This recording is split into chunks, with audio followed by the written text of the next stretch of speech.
예레미야 1장 11절로 14절까지 제가 봉독을 하겠습니다.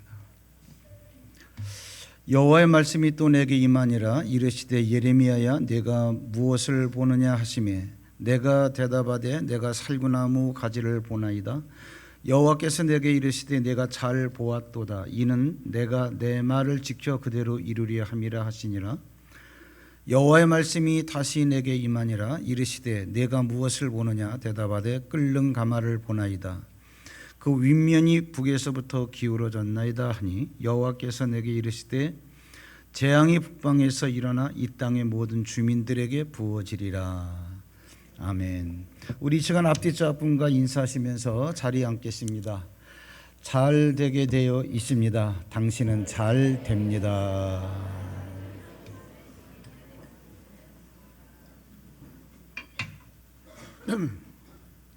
10월이 돼서 구약을 해야 되는데 사무엘상이 끝났어요. 뭐를 할까? 그러다가 10월과 12월 올해 두 달이 남았는데 예레미야를 한번 해보자. 워낙 방대해요, 예레미야가. 그래서 10월, 12월 8타임을 중요한 것만 뽑아서 할까? 아니면 재미있으면 내년 짝수월에도 계속하자, 뭐 이런 생각으로 시작을 합니다. 왜 예레미야를 하게 됐냐? 지금 우리나라가 맞이하고 있는 이 현실이라고 하는 것, 이것을 놓고 같이 기도해야 되고 고민을 좀 해야 되기 때문에 그렇습니다. 어제는 토요일인데도 검찰청 앞에서 촛불 집회가 열렸죠. 그리고 며칠 전에 10월 3일에는 또 강화문에서 대규모 집회가 열렸어요. 관련된 그 당에서는 뭐 300만 원이다 또는 200만 원이다, 너무 부풀려졌다, 이런 얘기들을 하고 있는데 뭐 이러지도 못하고 저러지도 못하는 게 지금의 현실이죠. 지금의 현실입니다. 뭐 그런 얘기는 뭐 정치권의 그런 거 맡기기로 하고, 문제는 뭐냐면 지금 진영 논리로 이것이 비화되고 있다는 거예요. 어떻게 해야 되지? 무엇을 해야 되지? 뭐 이러한 문제들. 눈을 돌려가지고 밖을 보면은 북한은 툭하면은 핵을 쏘아 올리고, 미국은 세계에서 가장 작다라고 할 수 있는 북한과 타협을 하겠다는 건지 말겠다는 건지, 무슨 의도로 자꾸 이렇게 관계를 맺는 건지. 그러면은 우리가 중국하고 붙어야 돼? 아니면 미국하고 붙어야 돼? 안보상의 이유라면 미국과 붙어야 되고, 먹고 사는 경제 문제라고 한다면 중국과 붙어야 되고, 일본과도 잘 지내야 되고. 참 복잡하죠. 안을 들여다봐도 그렇고 밖을 들여다봐도 그렇고. 오늘 예레미야 1장을 열면서 예레미야 개인의 신상에 대해서 얼마만큼 많은 얘기를 앞으로 할 수 있을는지 모르겠지만, 예레미야가 선지자직을 받아가지고 선지 사역, 예언 사역을 하게 될 때, 그때 남유다의 왕이 누구냐? 요시야 왕이었습니다. 복잡한 국제관계를 그냥 이런 기회를 통해서라도 간략하게 알려드리려고 제가 그림을 그려놨는데, 그림을 보시면서 그 까만 번호로 매겨진 게 진행된 사건의 순서며 제가 간략하게 설명할 그러한 순서입니다. 뭐냐면은 예레미야 당대의 왕 요시야, 남유다의 그 요시야 왕은 그 아수르라고 하는 나라에 조공을 바치고 있었어요. 워낙 강대국이니까. 그 맨날 같이 매년 농사를 지어가지고 아수르에다가 세금을 내다시피 그런 관계였었는데, 아수르의 내분이 일어났습니다. 내분이 일어나니까 그 틈을 타가지고 아수르의 속국이었던 조만한 바벨론이 독립을 해버렸어요. 독립을 한 김에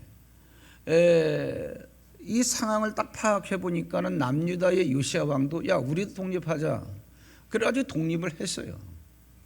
워낙 아수르의 내분이 컸으니까 독립해가는 그 나라를 어떻게 챙길 만한 여력이 없었던 거죠. 그런데다가 이 바벨론이 그 아수르의 수도 니느웨까지 점령을 해가지고 거기에 신바벨론 제국을 건설을 하게 됩니다. 여러분들이 많이 들어보셨던 그 느부갓네살 왕이라고 하는 그 왕이 이 신바벨론에 한 핵을 그었던 그런 유명한 왕이죠. 자, 그러면 아수르가 자기의 수도를 빼앗기니까 밀려가지고 하란 땅까지 변방으로 밀려난 거예요. 아주 망한 건 아니고 잔존 세력이 있겠죠. 얼마 안 되는 잔존 세력을 가지고 신바벨론을 대항할 수는 없고, 그래서 저 남쪽에 있는 애굽에 원병 요청을 하죠. 야, 우리가 함께 손잡고 이 신흥 세력으로 떠오른 이 신바벨론을 갖다가 깨자. 그때 그 애굽의 바로 느고, 바로는 사람 이름이 아니에요. 파라오라는 얘기죠. 이름은 느고예요. 느고라고 하는 절대자, 바로 느고가 그러지 않아도 북쪽에서 자꾸 무슨 바벨론이 독립을 했다느니 신바벨론 제국이 생겼다느니, 걔들이 언제 밀고 내려올 줄 알아. 우리도 애굽 제국인데. 성가시니까 그래 마침 잘 됐다. 너들하고 손잡고 한번 신바벨론을 갖다가 아예 깨버리자. 바로 누구가 군사력을 이끌고 북진을 하게 됩니다. 알다시피 여러분 지도를 펴놓고 보면은 그 애굽에서 저기 메소포타미아 지방 그 아수르까지 올라가려면 반드시 이스라엘을 통과하게 되어 있어요. 왜? 이스라엘은 그 지중해변에 딱 붙어 있는 그 아수르와 애굽 중간에 끼어 있으니까. 그런데 애굽이 볼 때 그 남유다는 별거 아니니까 그래서 그냥 통과를 하는 거예요.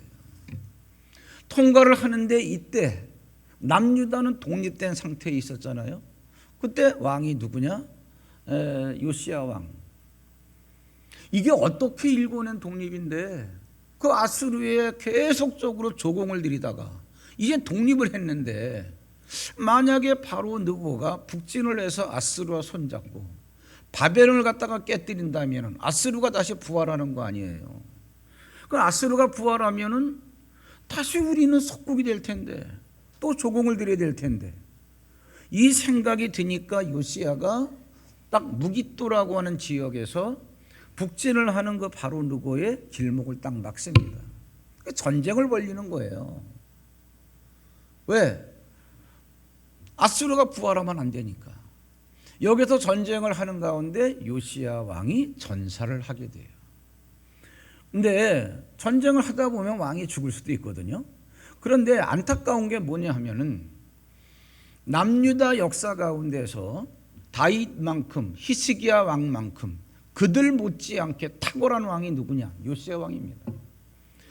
우상 숭배하던 백성들로부터 종교 개혁을 일으켜가지고 백성들을 하나님께로 돌아오게 만들고, 가장 의롭고 가장 선한 왕, 다윗 못지않은 왕, 히스기야 못지않은 왕, 요시야 왕. 그런데 왜 죽냐? 이런 많은 영적 의구심이 있는 거예요. 어떻게 이런 왕이 죽을 수가 있어? 그 요시야 왕이 죽고 난 다음에 언제 그 신흥 세력으로 떠오른 바벨론이 유다를 공격해 올지 모르는 거예요. 요까지만 제가 말씀을 드렸습니다만은 궁금해하실 분들이 있을 것 같아서 그 위에 어떻게 전개됐냐? 바로 누구가 요시야를 죽이고 북으로 갔습니다. 북으로 갔긴 갔는데 요시야를 이겼다라고 하지만 여러분, 상대방을 100명 죽이면 내 편도 7, 80명은 죽는 거예요. 요시야와 싸우느라고 군사력이 아주 쇠약해졌습니다. 그리고 빨리 가서 아수르와 동맹을 맺어가지고 바벨론을 깨야 되는데 타이밍을 놓친 거예요. 가 보니까 아수르는 완전히 박살이 났어요. 그리고 이 애굽도 지금 전력이 연약해져 있는데, 왜? 요시야와 싸우느라고 전력 손실이 막강했단 말이에요. 그러다 보니까는 바벨론을 대항할 수 없어가지고 그 유명한 갈그미스 전투라고 하는 데서 완전히 깨져버리죠, 애굽도.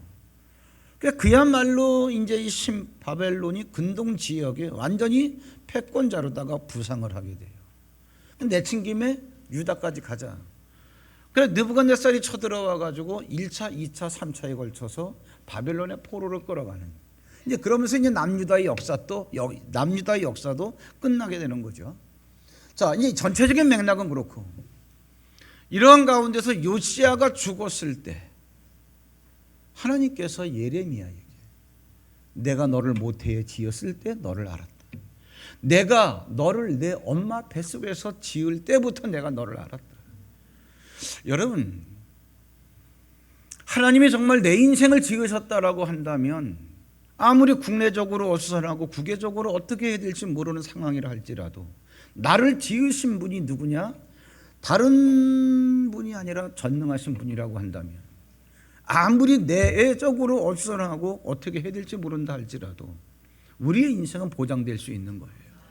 이 예레미야에게 예레미야야, 내가 너를 모태 지을 때부터 내가 너를 알았다. 그리고 내가 너를 구별했다는 거예요. 그러니까 이제 내가 너에게 준 말을 가지고 너는 이 백성에게 가서, 우상 숭배하는 이 백성에게 가서 외쳐라. 여러분, 많은 경우에 그렇습니다만 하나님을 만나면 황홀할 것 같지만 그렇지는 않습니다. 왜? 하나님을 만나보니 내 생각과 달리 엄청난 프로젝트를 주시는 거예요. 네 백성에게 가서 내가 너에게 주는 말을 전해라. 근데 여러분, 이 요시야 왕을 중심으로 해서 그 앞에도 그렇고 이후에도 그렇고 다 못된 왕들만 있어요. 특히 그 요시야의 할아버지 므낫세 왕만 하더라도요, 얼마나 우상 숭배가 심했는지, 심지어는요 불을 갖다가 이렇게 지펴놓고 그 불 가운데로 아들을 갖다가 지나가게 해서 불 제사를 드려요. 이 엄청난 어디서 들어온지도 모르는 이 몰렉신이라고 하는 그 주변국에 우상을 숭배하는 거예요. 그렇게 의롭고 선한 요시야 왕이 하나님 길게 오래 살게 해주셔가지고 남유다 종교개혁 완전히 일으켜서 우상 철폐 완전히 해버리게 하시지, 어쩌자고 요시야를 갖다 죽게 한 다음에 그 세 아들이 있는데 세 아들 역시 아수르 섬길까? 바벨론 섬길까? 애굽 섬길까? 눈치 보면서 지금 여러분, 우리가 누구하고 손을 잡아야 돼요? 참 이게 문제죠. 이러다 보니까 이러한 상황에서 하나님께서 예레미야를 세우는 거예요. 예레미야야, 내가 너를 모태에 지을 때부터 내가 너를 알았고 네 입에 내 말을 두었으니 내가 네 입에 둔 말을 가지고 가서 외쳐라. 그때 예레미야가 낙담을 합니다. 슬프도소이다. 하나님, 나는 아이입니다. 나이가 어려서 아이가 아니라요, 그때 예레미야가 20살 된 청년입니다. 그게 아니고 하나님, 내가 말한다고 먹히겠습니까? 이 나라가 어떻게 살아야 될지, 바벨론이 언제 쳐들어올지 그러는 상황 가운데도 정신을 못 차리고 우상을 숭배하고 있는데 내가 가서 야, 너들이 우상을 계속 섬기면 너들 저 갈대아 사람들 바벨론의 포로로 끌려가, 이 말하면 우상 숭배하는 왕부터 백성에 이르기까지 저를 좋아하겠습니까? 하나님, 내 말이 먹혀 들어가겠습니까? 그래서 나는 말을 할 줄 모르는 아이라는 거예요. 내가 인생을 어떻게 살아야 될지 모르겠다는 거예요.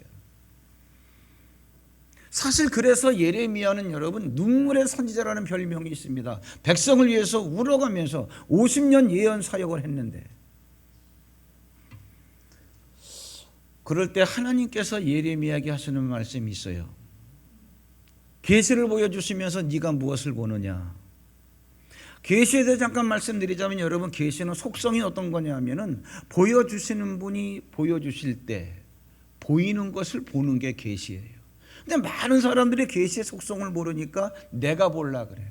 보려고 막 몸부림을 쳐. 그게 아니거든요. 상황이 되면 하나님께서 하나님의 말씀을 갖고 있는 자들에게 하나님께서 턱 하고 보여주셔요. 그 턱 보여주시면서 예레미야야, 네가 뭐를 보느니? 살구나무 가지를 봅니다. 잘 봤다. 그래서 설명을 해주셔요. 그 살구나무가 조금 번역이 잘못된 건데 정확한 번역을 하자면 샤카드인데 뭐냐면 아몬드 아시죠? 아몬드. 그 나무예요. 우리나라의 벚꽃나무하고 흡사해요.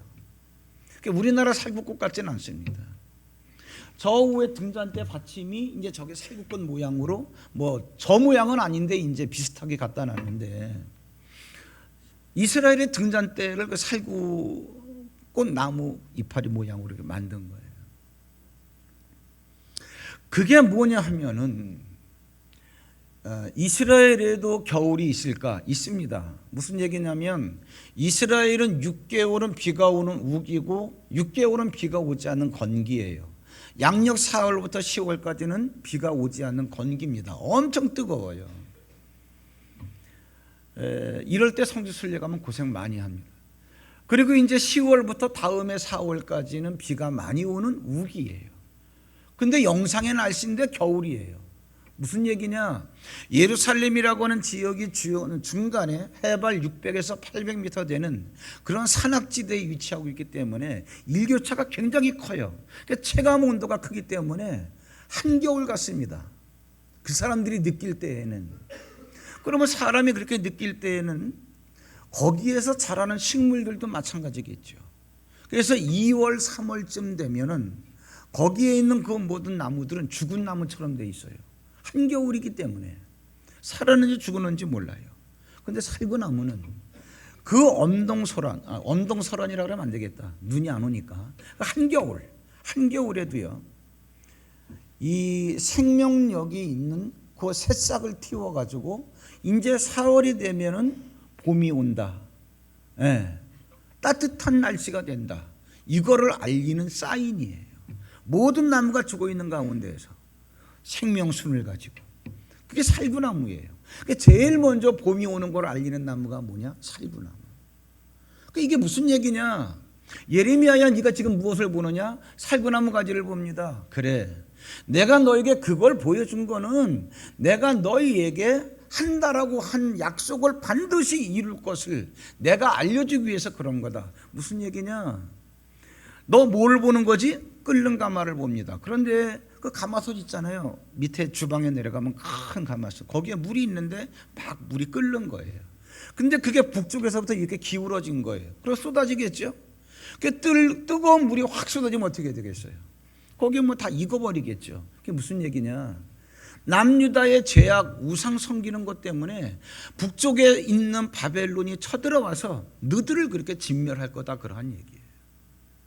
너희들을 잡아갈 거다, 그러한 이야기. 이게 끓는 가마의 환상이에요. 이건 금방 알겠는데 살구나무 가지가 뭡니까? 너희들이 끌려가면, 포로로 끌려가면 그것이 바로 한겨울의 추운 날씨야. 얼마나 고생 많이 하냐. 그러나 아무리 겨울 날씨가 춥다 할지라도 내가 너희들을 거기서 끄집어내가지고 70년이 차면 너희들을 끄집어내가지고 내가 다시 이곳으로 돌아오게 할 거야. 그러면 따뜻한 봄이야. 살구나무 가지가 그거라는 이야기예요. 너희들이 인생에 한겨울에 시련이 온다 할지라도 내가 반드시 거기서 너희들을 이곳으로 돌아오게 해줄게. 그러면 끌려가는 거 왜 끌려가는 거냐? 너희들이 잘못했기 때문에. 자, 그럼 이제 여기에서 이제 우리가 중요한 깨달음이 있어야 돼요. 우리에게 있어서 살구나무는 어떤 의미냐? 우리에게 있는 살구나무는 뭐를 얘기하는 거냐? 만약에 여러분 지금 바벨론이 와서 남유다 백성들을 끌고 갔는데 우리가 만약에 그럼 왜 끌려가는 거냐? 우상 숭배했기 때문에, 범죄했기 때문에 죄에 대한 대가를 받는 거예요. 그럼 만약에 내가 죄를 졌기 때문에 내가 바벨론에 끌려가는 것과 같은, 가서 포로 생활을 하고 자유가 없고 내 마음과 내 뜻대로 안 되는 그 고단한 삶을 산다, 그러한 얘기죠. 그런데 살구나무 가지에 대한 약속은 뭐냐면, 야, 너희들이 우상 숭배하고 범죄했다 하더라도 너희들을 아예 망가뜨리려고 내가 그러는 게 아니라 너희들이 우상 숭배하고 범죄한 죄에 대한 대가를 내가 받고 너희들의 죄를 없애준 다음에 너희들을 거기서 빼올려 그러는 거야. 그럼 하나님, 우상 숭배한 죄에 대한 대가가 얼만데요? 70년 동안 포로 생활하는 거다. 바벨론에 가서 70년이 차면 내가 너희를 기억해서 다시 이곳으로 돌아오게 해줄게, 이 얘기예요. 그러면 만약에 우리가 바벨론으로 끌려간 남유다 백성의 경우라고 한다면, 이 말을 바꾸면 우리가 만약에 죄를 지은 것으로 말미암아 우리가 이처럼 사는 인생에서 고생을 한다면 어떻게 해야 되겠냐? 대가를 치르면 돼요. 어떻게 대가를 치르는 거냐? 우리 다 예수님 믿는다 그러는데, 내 안에 예수님이 계시다 그러는데, 그 예수님이 누구냐? 갈라디아 3장 13절, 우리를 위해서 저주를 받은 바 되셨다 그랬잖아요. 저주는 내가 받아야 되는데, 내가 받아야 될 저주를 나를 위해서 예수님이 받으셨다. 그럼 내가 받던, 예수님이 받던, 내가 지은 죄에 대한 대가는 치러지는 거니까, 주님, 내가 믿습니다. 뭐를 믿는다는 거예요? 내가 저주를 받아야 되는데 내가 받을 저주를 주님께서 받으셨습니다. 이거를 견고하게 믿으면 믿는 순간부터 바벨론에서는 빠져나오게 된다는 거예요. 이해되십니까? 이게 믿어지십니까? 믿어져야 돼요. 그냥 예수 그러는 게 아니라 그 상황에 따라서, 잘못은 내가 했어. 그러다 보니까 이러한 애로사항이 있네. 고통스럽다. 어떻게 하지? 돌이켜보니까 내가 범죄했어. 근데 내 안에 주님이 계셔. 그분은 나를 위해서 저주를 받으신 분이야. 대가가 치러졌네. 주여 믿습니다. 이러한 고백을 할 때 우리는 그 바벨론의 압제에서 빠져나오게 되는 거예요. 이건 많이 들으셨던 말씀이에요. 이게 살구나무 가지입니다.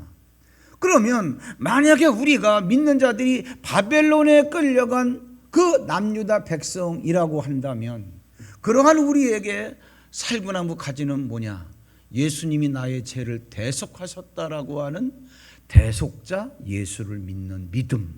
이게 살구나무 가지예요. 그럼 네 인생에 봄이 온다는 거예요. 그런데 이제 여러분 처음 들어보는 그러한 메시지가 여기 곁따라 살구나무 가지 속에 있습니다. 뭐냐? 만약에 우리가 바벨론이 쳐들어와서 남유다 백성을 끌어갔는데 10,000명이 살면 10,000명을 다 끌고 간 게 아니에요. 한 7,000명쯤 끌고 가고, 그래가 얘들은 데려가봤자 사람 구실도 못하고 그냥 별 볼 일 없네, 이렇게 생각되어주는 애들은 그냥 남겨뒀다는 얘기죠. 한 3,000명은 남은 거예요. 만약에 우리가 끌려간 남유다 백성이라고 한다면 예수 그리스도가 나의 죄를 대속하셨다. 이것이 믿는 믿음이 살구나무 가지고, 만약에 우리가 남유다 땅에 그냥 남아있는 사람이라고 한다면 그러한 우리에게 살구나무 가지는 뭐냐, 그 얘기예요. 결론부터 내리자면, 야, 너 잘 될 거니까 그냥 살아, 염려하지 말고. 이게 결론이지만 여러분, 이제 생각을 한번 해보자고요. 바벨론이라고 하는 나라가 남유다에 쳐들어와서 1차, 2차, 3차에 걸쳐서 이스라엘 백성들을 잡아갔어요. 포로를 끌어갔단 말이에요. 그리고 바벨론이 판단했을 때, 얘는 데리고 가도 써먹을 데가 없어, 이렇게 생각되어지는 한 20-30% 사람들은 남겨놨단 말이에요. 그래서 자기 땅에 이렇게 남아있는 사람들의 마음 상태가 어떨까요? 생각해 보세요. 생각할 것도 없지요.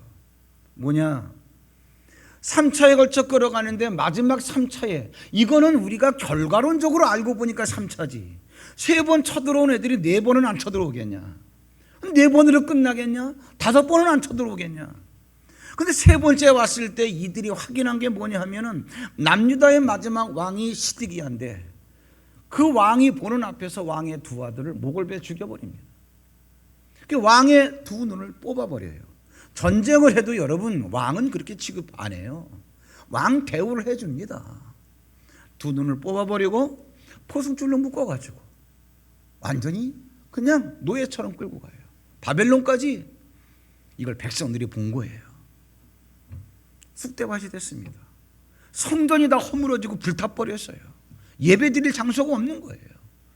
엄청나게 무자비해 씨를 말려버리듯이 했습니다. 그리고 이제는 얘들은 여기다 둬도 괜찮아, 그래가지고 수준 이하라고 생각되는 몇몇 사람들만 남겨뒀단 말이에요. 얘들이 여기 남아있는 거예요. 남아있는 그 남유다 백성들 마음속에 뭐가 있을까? 이루 말할 수 없는 엄청난 두려움, 공포감.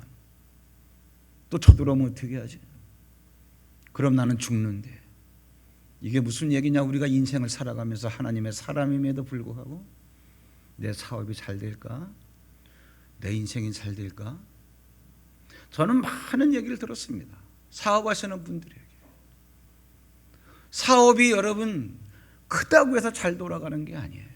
크던 작던 간에 심지어 돈 1,000만 원이 없어가지고 100억 되는 사업이 부도가 날 수도 있어요. 그 엄청난 덩치 큰 오토바이가 막 굴러다녀도 조그마한 그 나사 스프링 하나 없으면은 이것이 바퀴가 안 굴러가듯이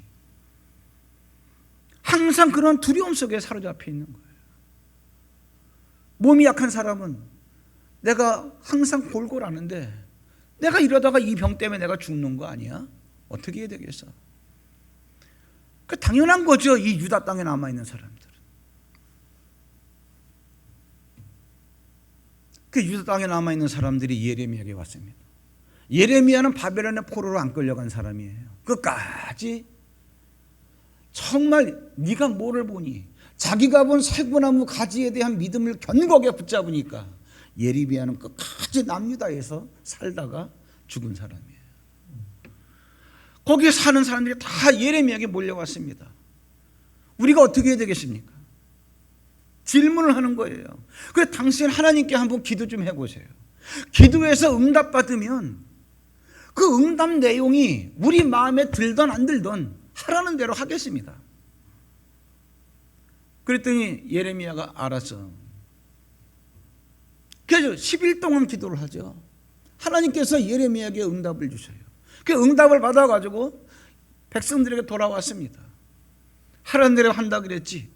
그러면서 뭐라 그러는 거 아니? 너희들이 바벨론 사람이 두려워서 전쟁이 없는 애굽으로 가자 그러지 말고 그냥 얼마나 노골적으로 표현했냐면요, 이 땅에 눌러 앉아 살면 너희들이 자식을 낳고 잘 될 거야, 걱정하지 마. 왜? 하나님께서 이유를 말씀하셨어요. 너희들이 범죄해가지고 많은 사람들이 바벨론에 끌려갔잖아. 끌려간 애들의 그러한 고생하는 걸로 말미암아 내가 너희들이 이 땅에서 범죄한 거에 대한 죄값을 다 받았어. 죄값을 다 받았으면 다시금 죄값이 치러졌기 때문에 여기 있는 너희들에게 죄값을 어느 누구도 묻지 않는다 그 얘기예요. 믿으라는 얘기예요. 하나님께서 그러니까 너희들에게는 끌려간 애들이 대속물이 된 거다 그 얘기예요. 예레미야 입을 통해서 말씀을 해주십니다. 근데 그 말을 듣고 나서 이들의 반응이 어땠냐? 이게 진짜겠냐? 고지가 안 느끼는 거예요. 이게 어쩌면 여러분 우리들의 현실을 살아가는 우리들의 모습일 수도 있습니다. 힘들고 어려울 때, 삶에 두려운 문제가 생길 때 기도한다고 주 앞에 나와가지고 주여 내 기도를 들어주시옵소서, 주의 뜻대로 살겠습니다, 주의 말씀대로 살겠습니다. 우리는 그렇게 기도하다가 주께서 응답해 주시는 게 내 마음에 내 생각에 맞지 않으면 아니야 그러면서 또 내 생각대로 갈 때 있잖아요. 여러분 혹시 주님께서는 말씀도 안 하시고 응답도 안 하고 들리지도 않고 결정은 해야 되겠고 이걸 할까 말까 주께서 말씀을 안 해주시니까는 제비뽑기 같은 거 안 해보셨어요? 요만한 종이 쪽지 10개를 갖다가 마련해가지고서 하라는 거면은 O, X가 잡히면 하지 말라는 거. 그래서 5개씩 동그라미 5개, X 5개, 10개 만들어가지고 휙 뿌려놓은 다음에 밖에 나가서 바람 없이 쏘이고 주여 첫 번째 잡히는 것이 주의 뜻입니다. 딱 잡았는데 난 하고 싶은데 X가 잡혔어. 그때 드는 마음이 뭘까요? 다시 한번. 우리가 이렇게 살아가는 거예요.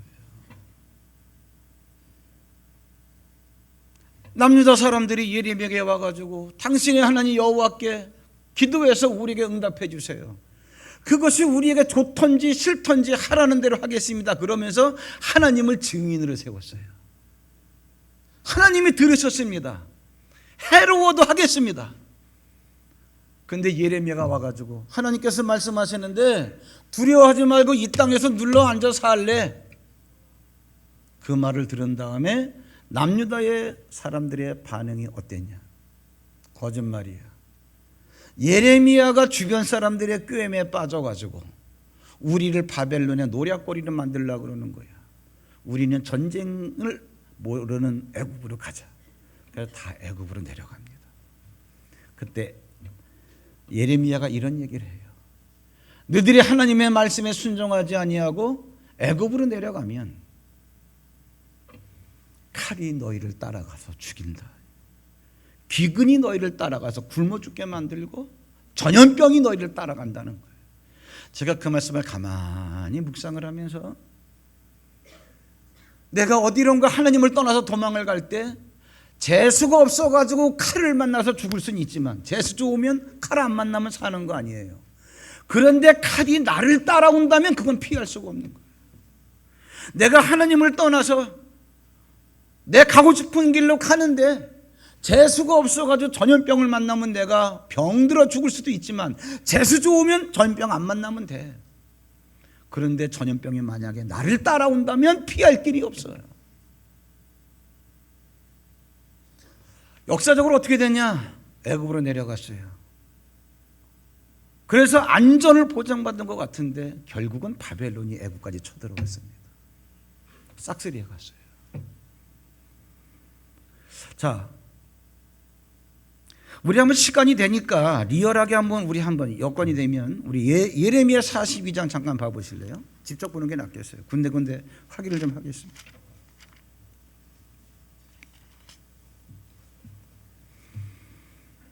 (42장 2절을) 제가 보겠습니다. 선견자 예레미야에게 이르되 당신은 우리의 탄원을 듣고 이 남아있는 모든 자를 위하여 당신의 하나님 여호와께 기도해 주소서. 당신이 보는 바와 같이 우리는 많은 사람 중에서 남은 적은 무리이니, 많은 사람은 끌려갔어요. 적은 무리가 남았어요. 당신의 하나님 여호와께서 우리가 마땅히 갈 길과 할 일을 보이시기를 원하나이다. 선지자 예레미야가 그들에게 이르되 내가 너희 말을 들었은즉 너희 말대로 너희 하나님 여호와께 기도하고 무릇 여호와께서 너희에게 응답하시는 것을 숨김없이 너희에게 말할게.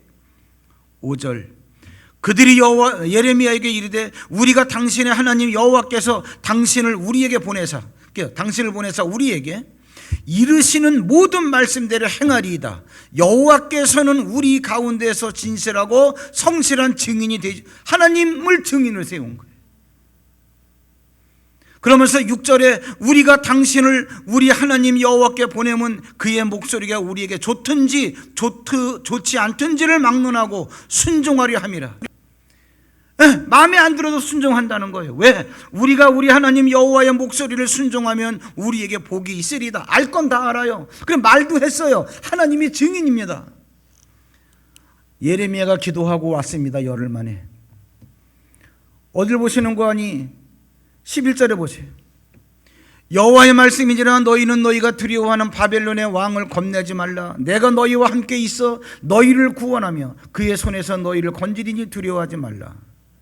그러면서 13절 그러나 만일 너희가 너희 하나님 여호와의 말씀을 복종하지 아니하고 말하기를 우리는 이 땅에 살지 아니하리라 하며 또 너희가 말하기를 아니라 우리는 전쟁도 보이지 아니하며 나팔 소리도 들리지 아니. 왜? 전쟁할 때 경계 나팔 불잖아요. 그 나팔 소리도 들리지 아니하며 양식의 궁핍도 당하지 아니하는 애굽 땅으로 들어가서 살리라 하면 잘못된다.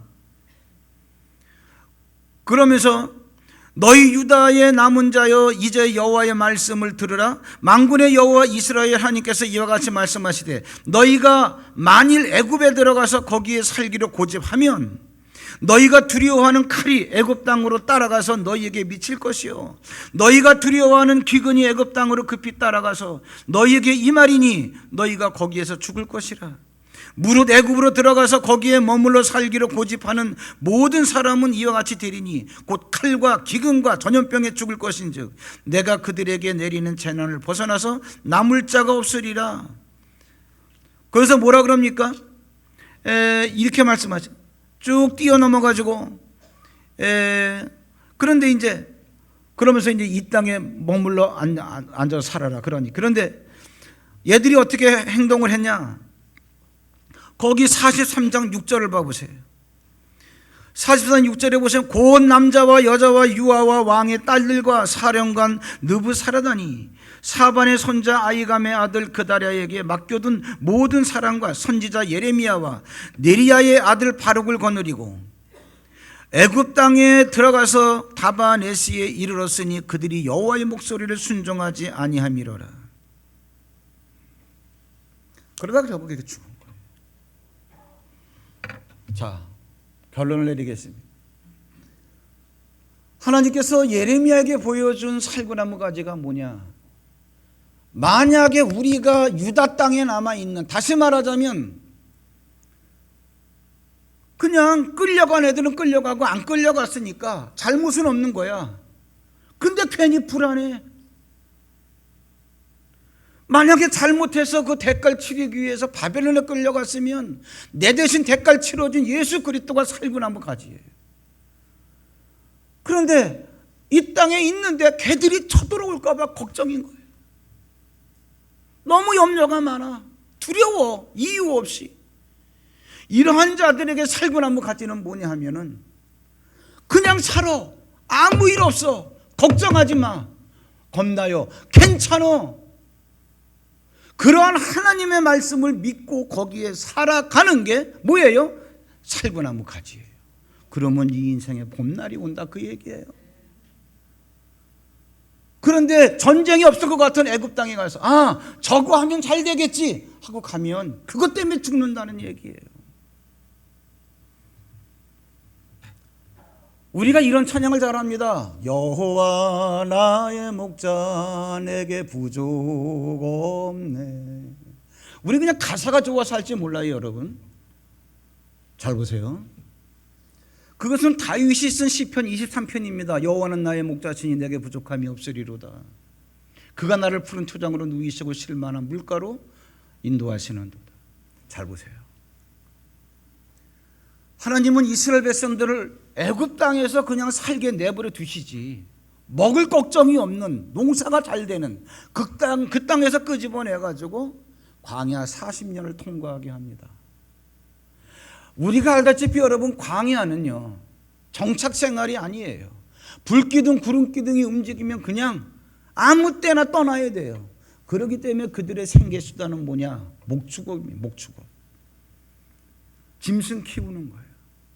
아무 때나 잡아먹으면 되는 거니까.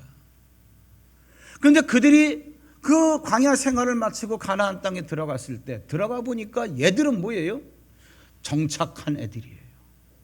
자기 땅에서 농사 짓고 사는 애들이에요. 그러니까 당연히 뭐예요? 주업이 목축업에서 농경으로 바뀌겠죠. 그러니까 목축업보다는 농경이 더 상위 클래스예요. 제가 아마 금요철의 시간에 아마 그 타작마당 얘기를 해드렸을 거예요.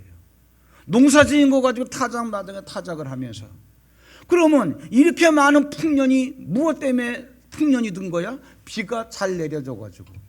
비를 내려주는 신이 누구예요? 바알신. 그러면 가나안 땅에서 여러분 정착 생활을 하면서 농경 사업을 하는 사람들의 머릿속에 뭐가 들어있냐면 바알신이요, 바알신이요. 네.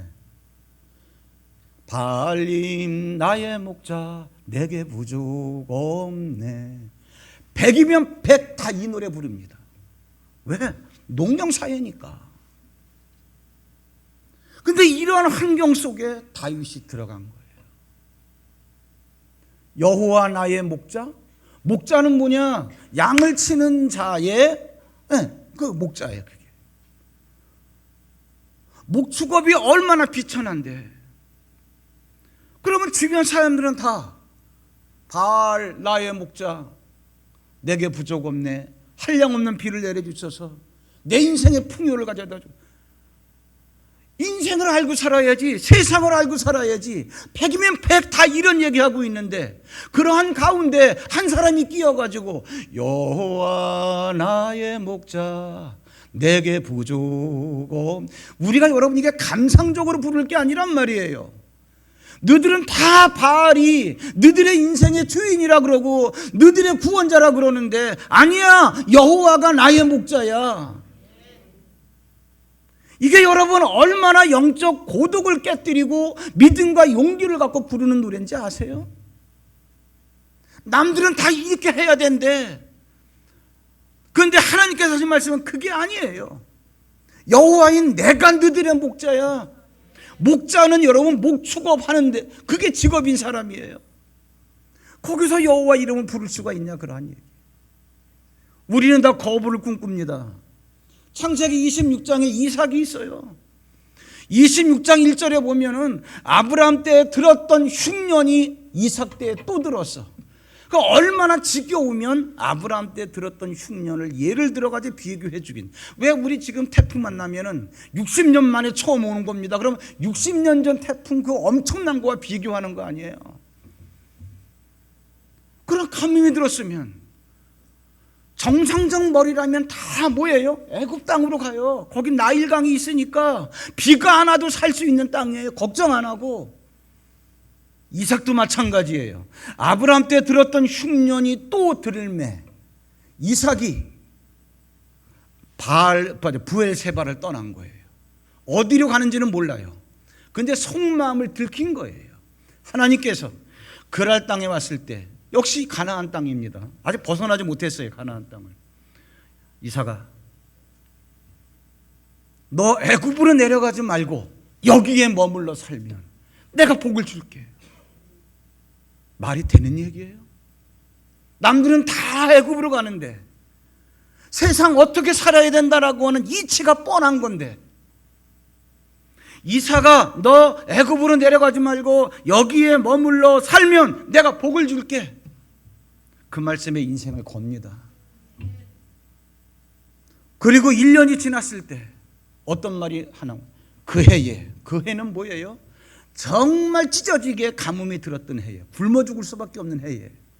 그 땅에서 뭐예요? 가뭄 때문에 땅이 쩍쩍 갈라진 씨가 안 되는 땅에서 그 사람이 누구? 말씀에 순종했던 딱 한 사람, 이삭. 1년 씨 뿌렸으면 1년 소출을 거둬야 되는데 100배, 100년의 소출을 거둔 거예요. 그게 뭐예요? 거부입니다. 그래서 뭐예요? 마침내 거부가 되었더라. 예레미야에게 보여준 살구나무 가지가 뭐냐? 네 인생에 추울 때도 있다. 네가 살다 보면 한겨울을 만날 때도 있다.